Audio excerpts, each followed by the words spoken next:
प्रश्नावली 2/4 में प्रश्न 3 पे चर्चा करेंगे। बता रहा है ज्ञात कीजिए। सवाल दिया हुआ है 1.3 × 10। इस तरह का सवाल रहेगा तो हम दो तरीके से बताएंगे। कैसे बताएंगे, ध्यान दो। 1.3 है, 10 से गुना करो, तो हम साधारण तरीके से गुना कर लेंगे, उसके बाद हम दशमलव देंगे। ठीक है, तो 13 को 10 से गुना करेंगे तो 130 होगा।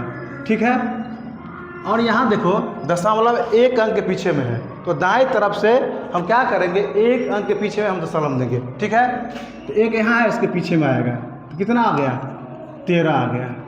ठीक है, दशमलव के बाद शून्य का महत्व नहीं है, वो खत्म है। ठीक है, आगे आओ। दूसरा तरीका देखो, 1.3 गुने कितना है, 10। ठीक है, यहाँ हम बट्टा कर देंगे और दशमलव को हटाएंगे, तो जैसे ही दशमलव को हटाएंगे तो नीचे हम 1 कर देंगे, और दशमलव के बाद कितने अंक है, 1 अंक है, तो हम 1 शून्य देंगे, एक पे। ठीक है, आ गया। अब ध्यान दो, 10 को 10 से काट देंगे तो कितना बच जाएगा, 13। कोई दिक्कत? दूसरे सवाल पे आओ।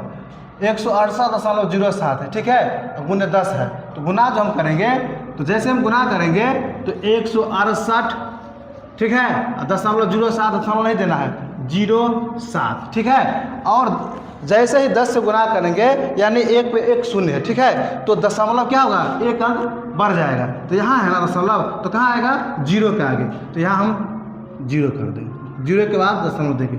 ठीक है, दूसरा तरीका देखो, 168.07 गुने 10, यहाँ बट्टा कर देंगे। ठीक है, और दशमलव को हटाएंगे तो क्या होगा, बट्टा में 1 आएगा, और दशमलव के बाद कितने अंक है, 1 2, तो 2 शून्य कर दो।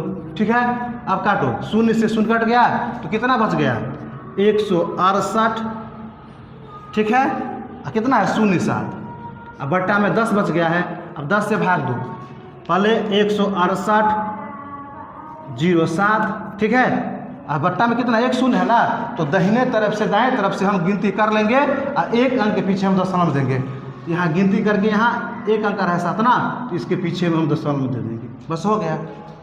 ठीक है, ध्यान से देखो, कहीं दिक्कत हो तो फिर पूछना है।